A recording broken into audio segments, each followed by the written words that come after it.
ang mga kwento ng pag-ibig, kwento ng buhay at kwento ng pag-asa dito sa Barangay Love Stories. Love Stories.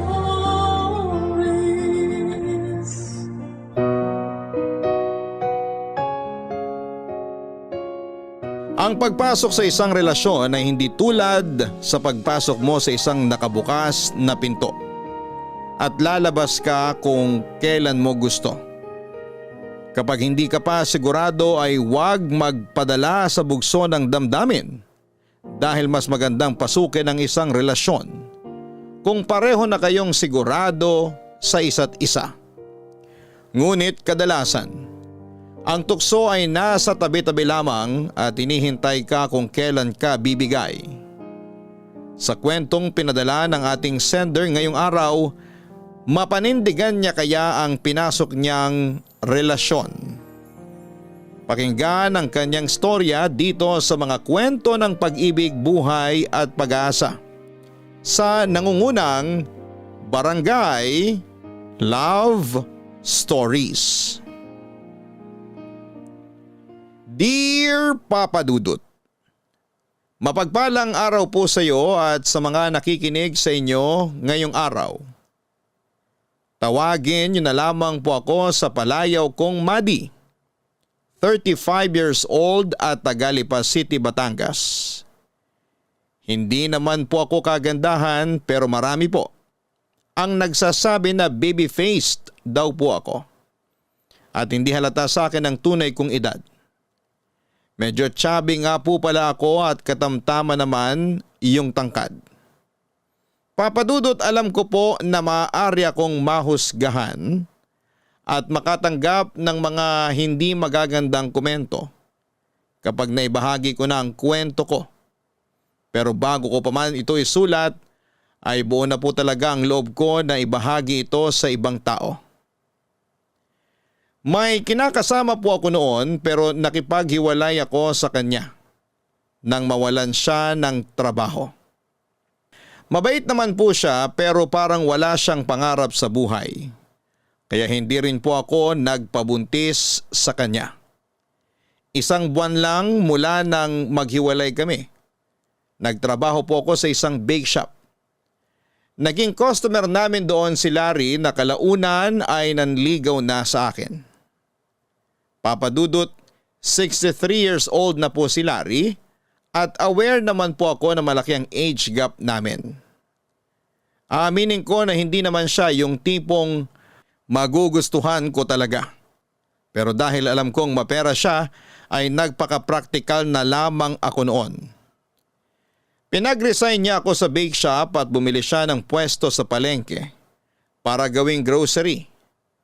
Sabi niya ako raw ang magmamanage noon. Naging katulong ko roon ang kapatid kong si Monica. Hindi nagtagal ay naging kami ng dalawa, Papadudot. Pero dahil kinailangan niyang lumipad papunta ng US para sa mga anak niya, matagal kaming hindi nagkita at nagkasama. Nagkakausap lamang kami noon sa pamamagitan ng video call. Papadudot, mabait naman si Larry at galante. Pero habang tumatagal, napapansin ko na po ang pagiging controlling niya noon. Parang hindi ko na nararamdaman na girlfriend ang trato niya sa akin. Sinasabihan niya ako ng mga masasakit na salita gaya ng tanga, bobo, pati pag-aayos ko sa sarili ay pinupuna na rin ni Larry. Hindi ko tuloy maintindihan kung bakit niya yon ginagawa. Ayaw niya na nagpapaganda ako at ginagastosan ng sarili. Dahil doon ay unti-unti akong nasakal sa kanya, Papadudot.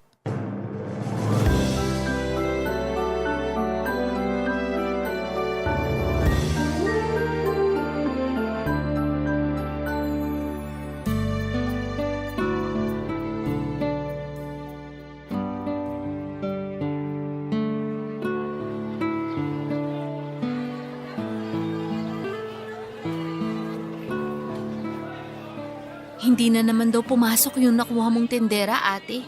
Ilang araw pa lang pumapasok, puro absent na. Gusto pang bumali. Ang hirap naman kasi kumuha ng matinong tindera ngayon. Kapag medyo bata yung kinuha, palaging distracted. Kapag naman may anak, panay absent. Kung kaya mo nga lang na mag-isa magtinda dito, hindi na ako kukuha ng iba. Hindi naman pwedeng ako lang mag-isa, ate. Kapag dagsana yung customer, hindi ko na sila mababantayan lahat. Baka nakuhaan na tayo ng paninda ng hindi natin alam. Maghahanap na lang ulit ako ng kapalit. Magpo-post ako mamaya. Baka sakaling may kakilala tayo na interesadong mamasukan. Mas maganda yung kilala na natin. Ikaw bahala, ate. Basta ako, gagawin ko lang kung anong nakatoka sa akin. Yun naman yung pinag-usapan natin eh. Kapag hindi ako nakahanap agad, tayong dalawa na lang muna rito. Huwag kang mag-alala, tataasan ko sahod mo.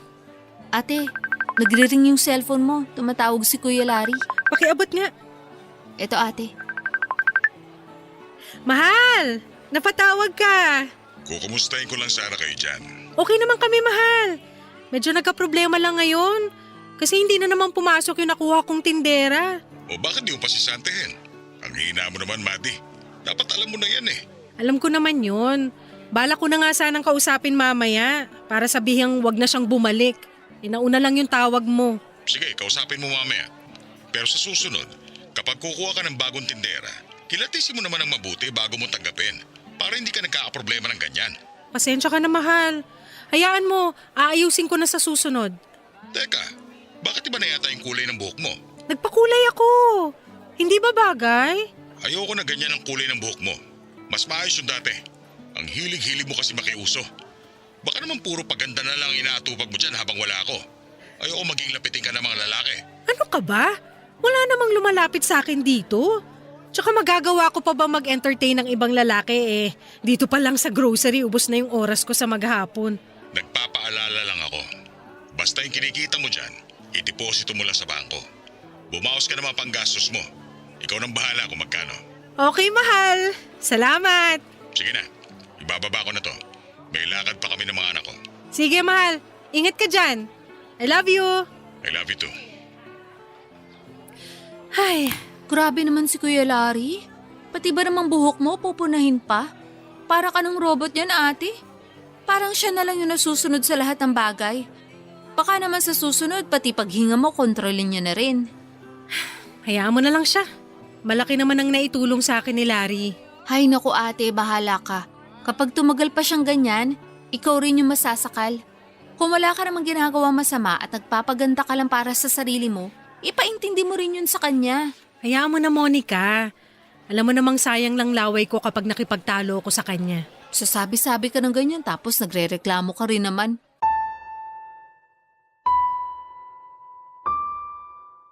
Papadudot, tama si Monica. Sinasabi ko lang yon pero nagreklamo rin naman ako sa pagiging controlling ni Larry. Sa katagalan kasi ay hindi ko na yon nagugustuhan. Pinangako ko noon sa sarili ko na kapag nagkapera ako, hindi ko titipirin ang sarili ko kaya natuto akong mag-ayos. Ang problema ay parang ayaw ni Larry na nagmumukha akong maayos at maalaga sa sarili. Yun ang hindi ko maintindihan sa kanya. Hanggang sa nalaman ko na lamang na kaya pala niya yung ginagawa ay para hindi ako magustuhan ng ibang lalaki. Nang sinabi ni Larry na mag-extend pa siya ng bakasyon sa US, kasama ang mga anak niya ay nakaramdam ako ng kakaibang saya. Nakaranas ako ng kaunting kalayaan dahil hindi ko siya araw-araw nakakasama. Hanggang sa makilala ko si Romer. Customer namin siya sa grocery dahil doon siya palaging namimili. Mas matanda lang siya sa akin ng 1 taon. Pamamasada ng tricycle ang hanap buhay niya. Nakwento niya sa akin na hiniwalayan daw siya ng asawa niya at sumama sa ibang lalaki. Taga Cebu raw yung lalaki at kasama na nito ang asawa niya. Nagsimula ang pagiging close namin ni Romer sa mga simpleng biruan tuwing bumibili siya sa grocery. Noong tumagal-tagal na ay naging friends na rin kami sa Facebook. Madalas na siyang nagchat-chat sa akin mula nang inaccept ko ang friend request niya. Papadudot, aminin ko na mabilis akong naging komportable sa kanya. At sobrang saya ko talaga kapag siya yung kausap ko. At lahat ng yon ay hindi ko nararamdaman sa boyfriend kong si Larry, Papa Dudut.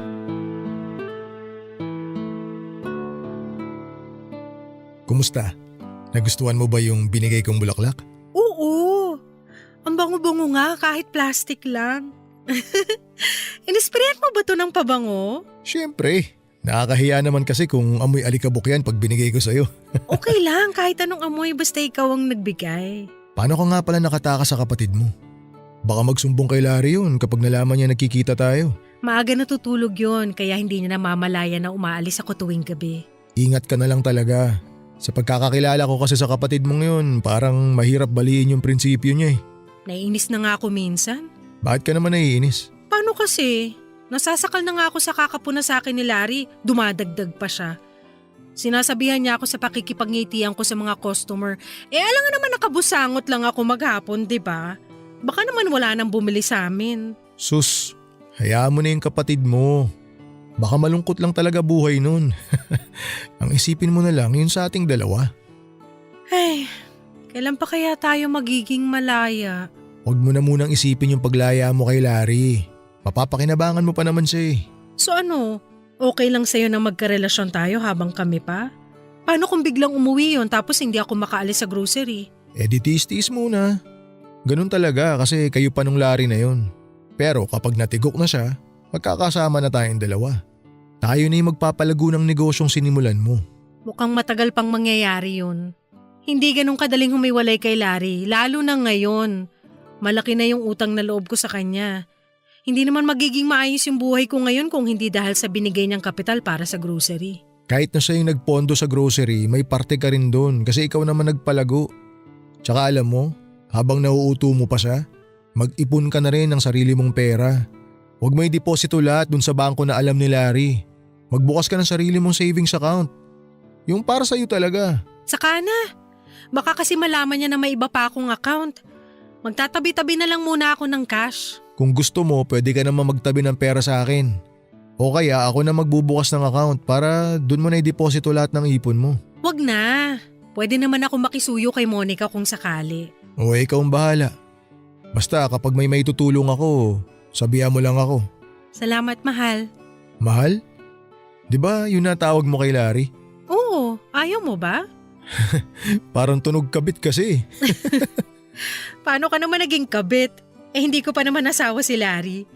Tsaka malabo akong pakasalan nun.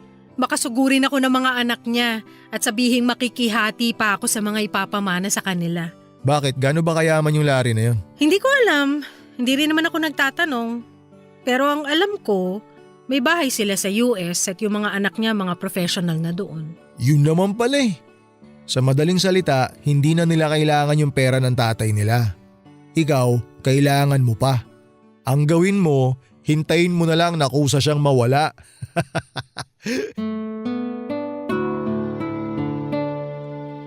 Papadudot na bulag ako noon sa pagmamahal na ipinaparamdam sa akin ni Romer. Sweet siya at maasikaso. Palagi niya akong kinukumusta at nagdadala din siya ng mga kakanin tuwing pumupunta sa grocery. Patago niya yung ibinibigay sa akin dahil nag-iingat pa rin kami na mahalata ni Monica na may relasyon kami ni Romer. Minsan ay bibili siya sa grocery at pasimple kaming mag-uusap kapag hindi nakatingin ang kapatid ko. Nung una'y gumagana naman ang ginagawa namin. Magkasama kami kapag namimili ako ng supply sa grocery. Yung iba naman ay dinideliver na lamang sa amin. Pero kadalasan, gumagawa na lamang ako ng paraan para makaalis at pasimpleng makipagkita kay Romer. Aaminin ko na patay ako noon sa kanya kaya madali niya akong napapaniwala at napapasunod. May mga pagkakataong nangihiram siya sa akin ng pera lalo na noong nasira ang motor na ginagamit niya sa pamamasada. Hindi ko na siya noon siningil dahil alam ko naman na hindi rin kalakihan ang kinikita niya. Isa pa may anak din siyang sinusuportahan. Hindi ko pa sila nakilala pero sabi ni Romer, kasama raw niya sa bahay niya ang mga ito. Kaya naman tuwing magkasama kami ay palagi kaming pumupunta sa ibang lugar. Kahit minsan ay hindi pa niya ako dinala sa bahay nila. Hindi naman ako nag-iisip ng kung ano dahil iniisip ko rin na baka hindi pa handa ang mga anak niya na magkaroon siya ng bagong karelasyon. Ang problema kahit gaano kami kaingat noon, nakahalata na rin sa amin ang kapatid kong si Monica Papadudut. Papadudut yung pwesto nga po pala na nabili noon ni Larry ay may kwarto sa likod. Pangdalawahang tao lamang yon kaya sakto lang para sa amin ni Monica. Yung ibang tindera namin ay nag-uuwian na lamang at pumapasok ng maga. Nung umuwi sa probinsya ang kapatid ko para dumalaw sa lola naming may sakit, doon natulog si Romer at may nangyari sa aming dalawa. Mula nang mangyari yon ay naulit pa yon ng ilang beses hanggang sa naging normal na lamang sa aming dalawa. Dahil masyado na akong nalulunod noon sa atensyon na ibinibigay ni Romer para sa akin. Tuwing tumatawag sa akin si Larry ay nagdadahilan na lamang ako na pagod at gusto nang magpahinga. Para hindi na humaba pa yung usapan namin. Isa pa'y ginagawa ko rin yon para magkaroon kami ni Romer ng oras para sa isa't isa. Mas masaya ako kapag siya ang kausap ko. Tuwing tatawag na lamang kasi si Larry ay palagi na lamang siyang may pinupuna sa akin. May mga pagkakataon pa na namumura niya ako dahil natatagalan akong sagutin ang tawag niya. Bukod pa roon ay nagsisimula na rin noon si Monica sa pagpaparinig niya dahil napapansin na niya ang madalas na pagpunta ni Romer sa grocery kahit na wala naman itong binibili. At noong kababalik niya lamang galing sa probinsya ay naabutan niya si Romer na tinutulungan ako sa paglalagay ng mga dilata sa mga estante, Papadudut. Ay, nakakapagod talagang bumiyahe. Kuya Romer? Monica, nakabalik ka na pala. Bakit hindi ka man lang nagsabi? Kanina lang ako nakapag-chat kasi nga walang signal dun kina Lola. Pero mukhang hindi mo pa nababasa kasi busy ka dyan sa ginagawa mo. Oh, Kuya Romer, hindi ka na nakapagsalita. Baka ma-stroke ka dyan. Pasensya ka na. Nagulat kasi ako sa iyo eh. Busy kasi kayo ni ate. Mukhang nag-e-enjoy nga kayo sa ginagawa nyo. Pero teka, bakit nandito ka? Nag-apply ka na rin ba? Ha? Hindi. Ano lang. Tumutulong lang ako sa ate mo. Wow, napakabait mo naman para tulungan si ate dyan. Salamat ha. Pero nandito na kasi ako. Ako nagagawa niyan mamaya. Magpapahinga lang ako sandali. Kakauwi mo lang, Monica. Okay lang naman kung gusto mo magpahinga muna. Kaya pa naman namin dito. Namin? Talaga ba ate? Nakakaya naman dyan kay Kuya Romer. Hindi naman siya namamasukan dito pero pinaglalagay mo ng mga delata sa estante. Kuya Romer, di ba mamamasada ka pa? Oo nga naman. Ano pala, Madi? Mauna na ako. Sige. Salamat sa tulong mo. Wala yun, ano ka ba? Sige, tuloy na ako. Monica, may iwan ko na kayo. Seryoso ate, bakit nandito yun? Nasabi naman niya kanina, di ba? Tinutulungan niya lang ako. Ang bigat kasi nung kahon kanina tapos nakita niya kaya ayun, tumulong na yung tao. Paano kasi yung tindera natin na dapat sana katulong ko rito, mukhang hindi na naman papasok. Papasok daw siya, nag-text sa akin kanina. Nagka-problema lang daw sa bahay nila. Wow! Buti pa sa'yo nag-text siya. Ako yung amo niya, di ba? So anong gusto mong sabihin? Nagpapakabossy ako dito? Baka nakakalimutan mo ate. Madalas kang wala dito at hindi ka makausap ng maayos. Kaya sa akin nagsasabi yung tindera. Kung maayos ka lang sana makitungo sa kanila, di sana hindi natatakot makipag-usap sa iyo yung tindera natin dito. Hindi ko na kasalanan kung masyado silang matatakutin. Kung hindi nila kaya yung pamamalakad ko rito, hindi na sila dapat nag-apply. Alam mo ate, hindi naman talaga sila yung problema kundi ikaw. Mula na mag-manage ka nitong grocery at makahawak ka ng malaking pera, nagbago ka na. Nasasabi mo lang yan kasi hindi naman ikaw yung nagtitiis sa pang-iinsulto ni Larry. Kaya ba gumaganti ka sa kanya? Si Kuya Romer, Hindi ako naniniwalang gusto ka lang niyang tulungan kaya siya nandito. Ate naman, hindi ako tanga para hindi mapansin na gusto ka nung lalaking yun. Tigilan mo na yan, Monica. Alam mong kami pa ni Larry kaya imposible ang sinasabi mo. Sana nga ate. Kasi ikaw lang din naman yung kawawa bandang huli kapag hindi mo inaayos yung mga desisyon mo sa buhay. Sa totoo lang, Papa Dudut, hindi ko po inaasahan ang mga sinabing yon ni Monica. Kung doon pa lang ay grabe na ang mga narinig ko mula sa kapatid ko ay paano pa kaya? Kapag nalaman niya na may relasyon talaga kami ni Romer noong time na yon. Kaya nang malaman kong nakakahalata na siya ay binawasan muna namin ni Romer ang pag-uusap namin.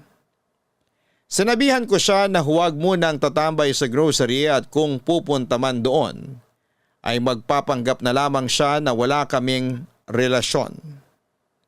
Kaya naman sa mga sumunod na araw ay hindi na nakikipag-usap sa akin si Romer tuwing may binibili siya sa grocery.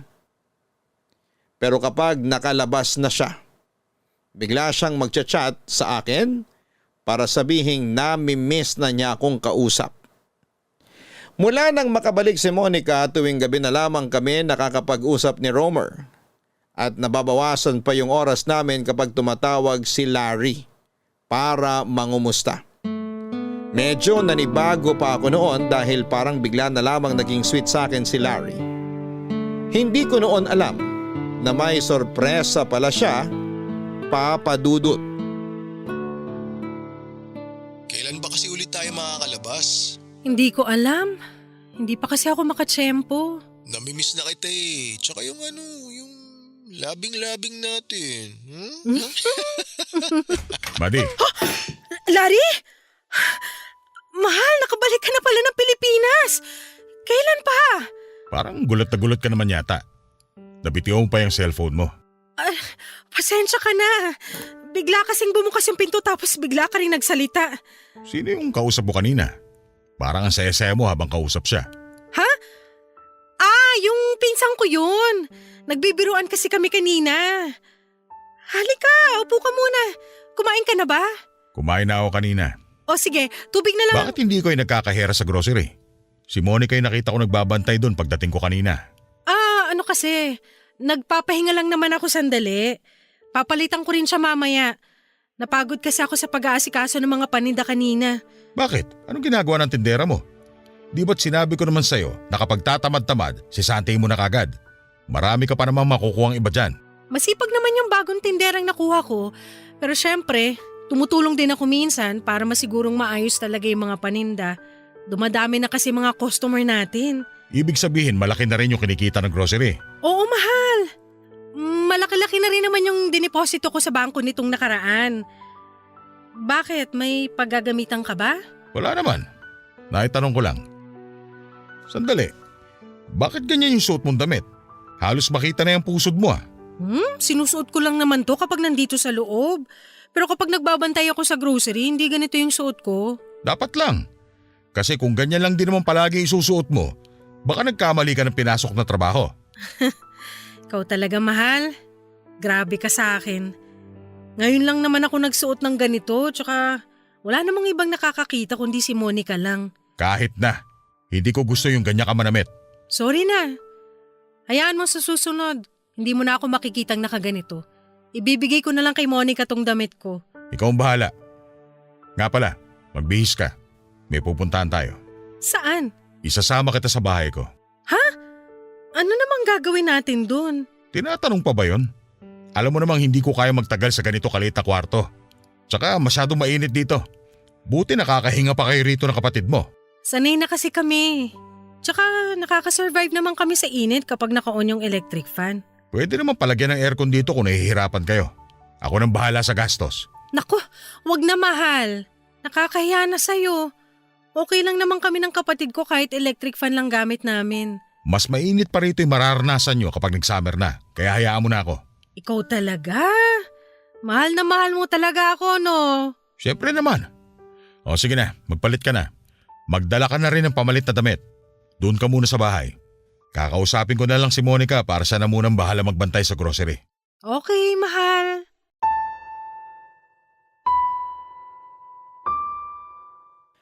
Papadudot mas lalo akong nahirapan nang makabalik na sa Pilipinas si Larry. Lalo na noong sinabi niya na sa susunod na taon na ulit siya pupunta sa US. Hindi ko tuloy noon alam kung paano ako makikipagkita kay Romer. Halos hindi na rin kami makapag-usap kahit sa chat dahil palagi na kaming magkasama ni Larry. Kung saan-saan niya ako dinadala para ipasyal. At halos araw-araw na rin kaming kumakain sa labas. Gaya ng gusto niyang mangyari ay pinalagyan niya ng aircon ang kwartong tinutulugan namin ni Monica. Hindi na ako umangal noon dahil kahit na ano pang sabihin ko, alam ko naman na siya pa rin ang masusunod. Papadudot minsan lang maging malambing sa akin si Larry, mas lamang pa rin talaga yung mga pagkakataong iniinsulto niya ako at pinagsasabihan na parang bata. Halos hindi na ako makaalis noon dahil kung wala ako sa grocery, nandun naman ako sa bahay niya o kung saan man. Basta kasama siya. Hanggang sa umabot na ako sa puntong gusto ko nang tapusin ang relasyon namin ni Larry dahil sa sobrang pagkamis ko noon kay Romer. Pero hindi naging madali sa akin ang lahat ng malamang kong buntis pala ko. Ang masakla pa sa mga nalaman ko ng panahong yon, kumpirmadong buntis ako. Pero hindi ko alam kung sino kina Romer at Larry ang ama ng batang nasa sinapupunan ko. Papadudot hindi ko alam kung ano ang gagawin ko sa sitwasyon kong yon. Wala akong mapagsabihan tungkol sa pagbubuntis ko. Ayokong ipaalam yon kay Romer dahil baka bigla na lamang siyang maging agresibo at ilantad ang relasyon naming dalawa. Nasabi kasi niya sa akin noon na gustong-gusto na niyang magkaanak kami. Kapag nalaman niya yon ay baka siya pa mismo ang magtulak sa akin na hiwalayan si Larry. At hindi yon ganon kadali, lalo na't magtatagal na ito sa Pilipinas. Mas lalo namang hindi ko pwedeng sabihin kay Larry na buntis ako dahil mas lalo na akong hindi makakawala sa relasyon namin. Wala akong choice noon kundi ang magsabi sa isang tao na kahit na alam kong maprinsipyo ay hindi pa rin ako magagawang pabayaan. At yon ay ang kapatid kong si Monica. Inamin ko sa kanya na may relasyon kami ni Romer. Hindi na siya nagulat nang sabihin ko yon dahil halatang halata na raw niya yon sa amin. Pero kitang-kita ko ang galit sa mga mata niya nang sabihin kong buntis ako at hindi ko alam kung sino sa dalawang lalaking karelasyon ko ang ama ng bata. Ano ka ba naman, ate? Hindi ka na ba talaga nag-iisip? Nakapagrelasyon ka na nga sa ibang lalaki tapos nagpabuntis ka pa. Hindi pa naman sigurado na si Romer yung ama. Paano hindi? Ate, nahuli kitang lumalabas tuwing gabi. At kahit hindi mo sabihin sa akin, alam ko na kay Kuya Romer ka pumupunta. Imposible namang nagtititigan lang kayo buo magdamag. Paano mo nasabing magdamag? Kasi hinintay kita makauwi. Hindi lang ako nagsasalita nun pero nakikiramdam ako. 3:00, ate. Yun ba yung oras ng pag-uwi ng isang matinong babae? Bakit ngayon mo lang ako kinukumpronta? Sana noon pa. Humahanap lang ako ng tiyempo. Pero hindi ibig sabihin nun kukonsintihin na lang kita dyan sa ginagawa mo. Bakit? Anong gagawin mo? Ipapaalam ko kay Kuya Larry lahat ang sinabi mo. Ano? Hindi pwede, Monica! Please, wag mo namang gawin yun. Mapapahamak ako niyan eh. Di sana naisip mo yan bago ka lumandi sa ibang lalaki. Alam mo naman na sakal na ako kay Larry. Halos sa lahat na lang siya yung nasusunod. Parang nawalan na ako ng buhay dahil sa pagkontrol niya sa akin. Nangyayari yan sa'yo kasi hinahayaan mo. Hinayaan mo siya na gawing lisensya yung utang na loob mo sa kanya para maging sunod-sunuran ka. Kung tutuusin, pwede mo namang ipaglaban yung sarili mo. Pwede mo namang patunayan na matino kang babae kaya hindi kanya kailangan paghigpitan. Pero paano mo pa mapapatunayan kung nagpalandi ka na kay Kuya Romer? Hindi ka man lang nakaramdam ng takot na baka bawiin sa'yo lahat ni Kuya Larry kapag nalaman niya may iba kang lalaki? Naisip ko na lahat ng yan. Kaya nga gusto ko na siyang hiwalayan eh. Ginawa mo na sana yan bago ka nakipagrelasyon dun sa isa. Kaso parang takot kang maubusan ng lalaki. Dalawa talaga? Yung isa taga-romansa, yung isa taga-abot ng pera? Ibang klase ka, ate. Hindi na kita kilala. Kapatid ba talaga kita, ha? Ang sakit mo magsalita. Dapat nga dinadamayan mo ko eh. Ikaw dapat yung una makakaintindi sa akin. Naku ate, tigilan mo ako dyan sa pangungonsensya mo. Matagal mo nang alam na ganito ako magsalita. Kaya nga tinatago mo yung kabulukan mo eh, kasi takot kang ma-real talk. Pero ngayon hindi na pwede. Sabihin mo kay Kuya Larry ang totoo. Itama mo naman yung pagkakamali mo ate. Huwag mo nang paabutin sa puntong masisira yung buhay mo dahil sa mga ginawa mo. Hindi ko alam kung paano ko sasabihin to kay Larry. Oo, natatakot ako. Natatakot ako sa pwede niyang gawin sa akin. Paano ko saktan niya ako? Nasaktan mo rin naman siya. Minahal ka nga no tao kahit ang layo ng agwat ng edad niyo. Ang naging problema mo lang sa kanya, yung pagiging controlling niya na madadala pa sana sa usap kung hindi ka lumandi. Oo na, malandi na ako malandi! Kasalanan ko na lahat ng nangyayari sa akin ngayon! Yun naman ang gusto mo marinig, di ba? Tama, kasi yun ang totoo ate. Ngayon, kung wala ka pa rin gagawin, ihanda mo na yung sarili mo sa pinakamatindi mong karma. Aminin mo na. Kaya ka takot na takot sabihin kay Kuya Larry yung totoo. Kasi alam mo sa sarili mo na hindi siya yung ama ng batang pinagbubuntis mo. Papadudot sobra akong nasaktan sa mga salitang binitawan ni Monica. Hindi ko akalaing masasabi niya ang lahat ng iyon sa akin.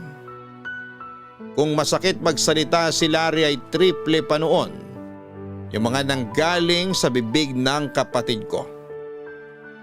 Hindi na ako nakasagot noon na tahimik na lamang ako at iyak ng iyak sa isang sulok habang iniisip kung ano ang dapat kong gawin.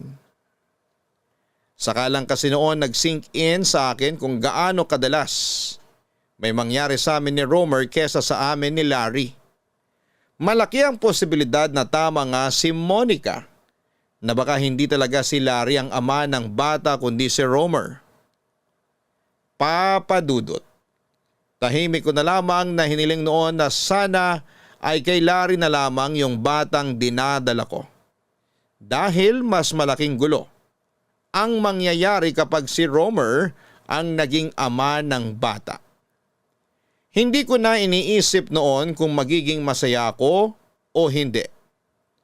Ang nasa isip ko na lamang noon ay kung paano malulusutan ang problemang pinasok ko. Hindi ko na rin kasi alam kung paano pa bibitaw sa relasyon namin ni Romer, gayong mahal talaga namin ang isa't isa. Isa pa hindi magtatagal ay magiging kapansin-pansin na rin ang paglaki ng tiyan ko. Kaya hindi ko na maitatago kay Larry ang pagbubuntis ko. Mukhang maganda talaga yung pwestong nabili ko. Ang lakas ng grocery. Naisip ko nga, paano kung magbukas pa tayo ng isang pwesto? Sino naman magmamanage nung isa? Yung kapatid mo. Hindi papayag yun. Naghahanap na siya ng ibang trabaho. Tinatapos na lang yung huling buwan niya sa grocery. Bakit naman siya aalis? Nag-away ba kayo? Hindi. Desisyon niya maghanap ng ibang trabaho. Teka, bakit ganyan ka sumagot? Ayos ka lang ba? Ayos lang ako. Marami lang akong iniisip. Ano namang iniisip mo? Kung na-stress ka masyado sa grocery, pwede ka naman magpahinga muna. Hindi naman yun yung iniisip ko. Negosyo yun, syempre hindi ko yung pababayaan. Kung ganon, anong problema? Sabihin mo sa akin, baka makatulong ako. Hayaan mo na yun. Isipin mo na lang yung para sa grocery. Kung magbubukas tayo ng panibagong pwesto, kailangan natin makahanap ng tao mapagkakatiwalaan para mag-manage nun. Kumbinsihin mo na lang yung kapatid mo. Sabihin mo tataasan ko yung sweldo niya. Mas malaki pa yung susweldohin niya sa balak niyang pasukan. Sige, susubukan ko. Malayo-layo pa tayo sa bahay. Nagpaluto na ako ng tanghalian natin. Nagugutom ka na ba? Hindi pa naman. Okay lang ako. Hindi ka kumain kanina. Nagda-diet ka ba? Hindi ako... Bakit parang lumalaki yung tiyan mo? Napaparami lang ng kain. Kaya nga naiisipan ko na mag-diet eh. Ayos lang naman kung medyo tumaba ka. Ang masama, ginamamayat ka kasi marami kang ginagawa. Oo nga, kaya nga hindi ko tinitipid sarili ko eh. Dapat regular ka rin nagpapacheck up. Hindi mo pwedeng pabayaan yung kalusugan mo. Okay lang naman ako. Healthy pa naman kaya wag mo na akong alalahanin. Paano kung hilingin ko sa'yo na magkaanak tayong dalawa?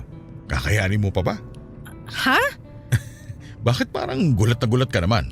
Hindi naman sa ganun. Medyo nagulat lang ako kasi ngayon mo lang sinabi sa akin yan mula nung maging tayo. Paano naman kita mabubuntis kung nandun pa rin ako sa US? Oh, bakit natahimik ka dyan? Parang nahihilo ako. Sumandal ka na lang muna. Pero huwag ka nang matulog kasi masisira lang yung tulog mo kapag nakarating na tayo sa bahay. Okay. Madalas ka bang nakakaramdam yan? Hindi naman. Ngayon lang to. Kulang din kasi ako sa tulog tapos ang init-init pa. O sige, pagdating natin sa bahay mamaya, magpahinga ka na muna. Hayaan mo na muna si Monica sa grocery. Sa bahay ka na lang muna para makapagpahinga ka. Hindi na. Doon na lang ako magpapahinga sa tinutuluyan namin ni Monica. Para kapag kinailangan ako sa grocery, nandun na ako. Hindi niya na ako kailangan tawagan. Alam mo, ayoko sana sabihin to pero pakiramdam ko, ayaw mo na akong makasama na matagal. Ano ka ba? Pakiramdam mo lang yun. Masama lang talaga pakiramdam ko ngayon pero hindi ko rin naman kayang iwanan na lang mag-isa sa grocery si Monica. Alam ko naman kung gaano kahirap mag-asikaso nun, lalo na kapag maraming namimili. Ay, sige na. Sa grocery na lang kita ibababa. Papadudot, kinabahan ako noong nakapansin na si Larry sa panlalamig ko sa kanya. Hindi ko na rin alam noon kung paano ko itatago sa kanyang tungkol sa pagbubuntis ko. Malakas ang hinala ko noon na si Romer ang ama ng batang dinadala ko dahil wala pa namang 2 buwan mula nang makauwi si Larry bagamat may nangyari sa amin. Hindi talaga yon tumutugma sa pag-uwi niya ng Pilipinas. Nang muli kaming magkausap ni Monica ay kinumbinsi niya ako na kausapin na si Romer para ipaalam yon. Dahil kailangan nitong panagutan ng batang nasa sinapupunan ko. Hanggang sa magdesisyon na nga akong sundin ang payo niya. Akala ko noon ay hindi matatanggap ni Romer ang pagbubuntis ko. Pero nang makausap ko siya at pinaalam na magkakanak na kami, sobrang saya niya pa noon, papadudot. Pero ang naging problema ko lang noon, inudyukan na niya akong makipaghiwalay na kay Larry. Total ay malaki-laki na rin naman ang naipon ko daw sa pamamahala ng grocery. Aaminin ko na gustong-gusto ko yung gawin noon. Pero nang kay Romer na mismo manggaling, para bang bigla na lamang akong nagdalawang isip, papadudot. Papadudot, hindi ko po akalain na noong araw na nakipag-usap ako kay Romer ay sinundan pala ako ni Larry. Nakita niya mismo ang pagyayakapan naming dalawa at ang masaya naming pag-uusap. Pero dahil wala siyang sinabi o ginawa kahit na alam niya nang niloloko ko siya, ay nakampante ako na wala pa siyang alam. Ganon pa rin ang pakikitungo niya sa akin pero madalas ko siyang nahuhuli na nakatitig sa akin. Blanko lang ang mukha niya at hindi ko alam kung galit ba o kung ano man ang iniisip niya. Papadudot, nang sabihin ko kay Monica na inuudyokan na ako ni Romer na makipaghiwalay kay Larry ay nagkaroon na naman kami ng malaking pagtatalo. Hindi niya kasi sinang-ayunan. Ang desisyon kong panatilihin pa rin ang relasyon kay Larry at palabasing eto ang ama ng bata dahil natatakot pa rin ako sa pwede nitong gawin sakaling ako ang makipaghiwalay. Sabi ni Monica, sukang-suka na raw siya sa mga ginagawa ko at hindi na niya yon masisikmura. Nainsulto ako noon sa sinabi niya kaya sinesante ko siya. Yon ang naging dahilan para iwanan niya ako sa grocery. Nangupahan siya at namasukan na sa isang factory doon sa amin. Mula nang umalis siya, hindi na kami nagkausap pa ulit, papadudot.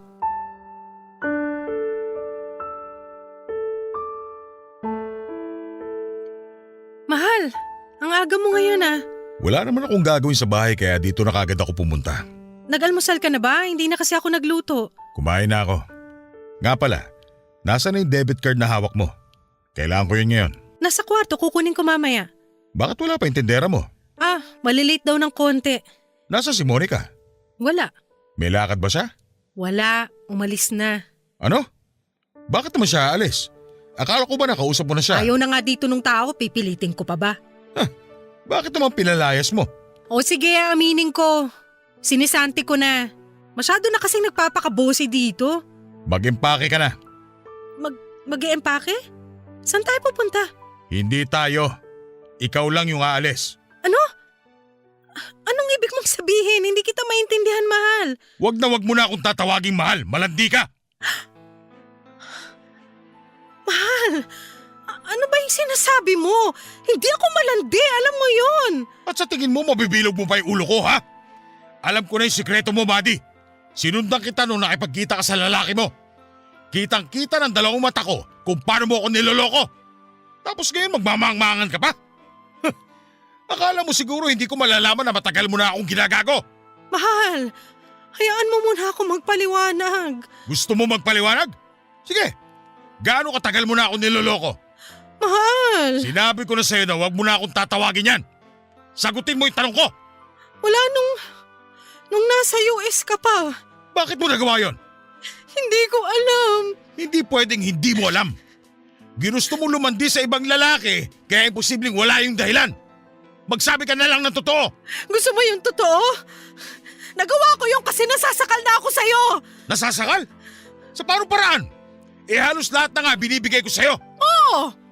Pagdating sa pinansyal, hindi ka naman talaga nagkulang eh. Pero mula nung naging tayo, ikaw na lang palagi yung nasusunod sa ating dalawa. Ayaw mo nag-aayos ako. Pati mga damit ko palagi mong pinupuna. Parang nawala na ako ng karapatan sa sarili ko. Sana sinabi mo. Paano ko malalaman yung nararamdaman mo kung hindi ka nagsasabi? Ibig sabihin lang nun, manhid ka. Hindi ka marunong makiramdam. Hindi na kasi dapat sabihin sa'yo yun. Nagkaasawa ka nga at nagkaroon ng pamilya pero hindi mo man lang natutunan kung paano makiramdam? Ginawa ko lang yun para hindi ka maging lapitin ng mga lalaki. Bakit? Wala ka bang tiwala sa akin? Pagkatapos ng ginawa mo, parang pinatunayan mo na rin sa akin na hindi ka talaga katiwa-tiwala. Kaya huwag mo nang itanong yan. Ayusin mo na yung mga gamit mo. Meron ka pa hanggang bukas para umalis dito. Hindi mo ako pwedeng paalisin! Buntis ako! Sino ka ba? Yung lalaki mo? Ikaw yung ama ng batang dinadala ko! Sige, para magkaalaman tayo, sasamahan kita sa doktor. Gusto kong malaman kung ilang buwan na yung pinagbubuntis mo. Kapag nalaman ko na buntis ka na bago pa ako makabalik ng Pilipinas, hindi mo magugustuhan ang gagawin ko! Papa Dudut, parang lalo ko pang ipinahamak ang sarili ko nang samahan ako ni Larry sa doktor at nakumpirmang buntis na ako bago pa man siya makauwi. Sa galit po noon ni Larry, bukod sa pinalayas na niya ako ay binawi niya rin lahat ng mga ibinigay niya sa akin. Mga gamit, pera, lahat ng pwede kong pakinabangan ay kinuha niya. Kaya nang umalis ako sa grocery ay nagmukha akong kawawa. Wala akong ibang naisip na hinga ng tulong noon kundi si Romer. Hindi ko na nagawang makatawag sa kanya noong araw na yon dahil tulala pa ako sa mga nangyari. Pero pagdating ko sa bahay niya, wala siya roon at iba ang nakausap ko. Nagpakilala yung babae bilang kapatid niya na siyang nagbabantay sa mga anak niya. Hindi ito naniwala nang sabihin kong girlfriend ako ni Romer. Nang sabihin nito ang dahilan, para akong sinampal ng paulit-ulit. Nang malaman kong hindi pa naman pala talaga hiwalay si Romer sa asawa niya. Nagtatrabaho lang daw ito sa Cebu kaya magkalayo ang dalawa. Karma. Yun lang ang naisip kong dahilan kung bakit yon nangyayari sa akin ng mga sandaling yon, Papa Dudut. Mabuti na lang at may naipon ako noon kahit kaunti na hindi alam ni Larry kaya may nagamit pa akong pera para makapagrenta. Pero noong mag-isa na lamang ako, saka ko lang napagtanto na mahirap pala kapag wala kang kakampi. Kaya naman kahit alam kong galit pa ang kapatid kong si Monica ay tinawagan ko siya para humingi ng tawad.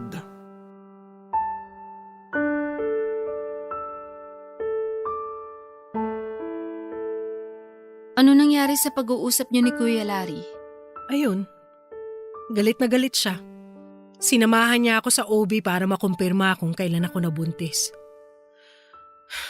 Nung nalaman niya na buntis na ako pag uwi niya ng Pilipinas, mas lalo pang tumindi yung galit niya sa akin. Sinaktan ka ba niya? Hindi, pero binawi niya lahat ng mga binigay niya sa akin. Pati yung mga alahas at pera. Sorry ate ha. Ayoko na sanang dagdagan pa yung sakit na nararamdaman mo ngayon. Pero karapatan naman ni Kuya Larry na gawin yun. Sa inyong dalawa, ikaw yung nagloko. Kaya anong inaasahan mong gawin niya? Papabaunan ka ng pera matapos kang palayasin? Nawala na sa akin ng lahat, Monica. Hindi ko alam kung paano ako magsisimula ng kasama yung batang ipinagbubuntis ko. Ikaw kasi, pinatagal mo pa yan. Noon ko pa sinasabi sa'yo na magsabi ka na ng totoo. Tapos hindi ka pa nag-ipon habang kayo pa ni Kuya Larry. May panimula ka sana, kaso wala. Yung naipon mo, mapupunta lang sa panganganak mo. Tulungan mo ko, Monica, please. Kahit hanggang sa makapanganak lang ako. Pagkatapos noon magsisimula ulit ako at babawi ako sa'yo. Hindi mo naman kailangan bumawi sa akin, ate. Sapat na sa akin na natauhan ka na dyan sa katangahan mo. Kung tumagal pa yon, baka isumpa na kita bilang kapatid. Ay, paniwalang-paniwala ka pa naman sa rumor na yun. Tapos ginawa ka lang naman palang kabit. Huwag mo na nga banggitin yung hayop na yon. Matapos kong malaman na hindi pala talaga sila hiwalay ng asawa niya, ayun! Nawala na lang ng parang bula. Pera lang naman ang habol nun sa'yo. Kaya nga hindi ka hinihiwalayan nung kayo pa ni Kuya Larry. Kasi mapapakinabangan ka niya. Ang tanga-tanga ko! Hindi ko man lang na-realize na ginagamit niya lang ako. Kaya pala sa akin siya palagi humihiram ng pera kasi alam niyang hindi ko na siya sisingilin. Sabi pa niya, wag ko munang hiwalayan si Larry kasi napapakinabangan ko pa.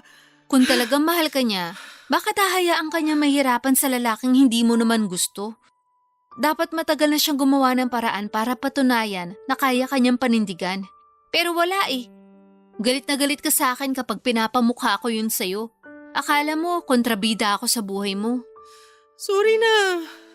Nakakahiya na nga na ako yung ate sa ating dalawa pero ako pa yung pinagsasabihan mo. Wala naman sa edad yan eh. Basta alam mo kung ano yung tama, kailangan magsalita. Basta babawi ako sa'yo kapag nakapanganak na ako. O nga pala, kung okay lang sa'yo, doon ka na lang tumuloy sa inuupahan ko para may kasama ako. Ako naman magbabayad ng renta tsaka habang hindi pa ako nanganganak, pwede naman ako mag-online selling. Pag kailangan mong pumikap ng mga ibebenta mo, sasamahan kita. Pero kapag may pasok ako, hindi kita matutulungan. Sked mo na lang na tuwing weekends ang pick up ng items. Oo, ganun nga yung gagawin ko. Si Kuya Larry, may nasabi ba siya kung anong plano niya sa grocery? Wala na. Baka nga sinumpa na ako nun ngayon kaya malabo na talaga na mag-usap pa kami ulit. Pero kung sakali bang patawarin ka niya, makikipagbalikan ka pa? Hindi na. Masyado nang nakakahiya yung ginawa ko. Tsaka baka kapag naging kami ulit, masakal na naman ako tapos hindi ko mapanindigan yung relasyon namin. Buti naman kaya mo na mag-isip ng tama. Grabe ka naman sa akin. Nagkamali lang naman ako. Pero hindi ibig sabihin nun, magiging mali na ako buong buhay ko.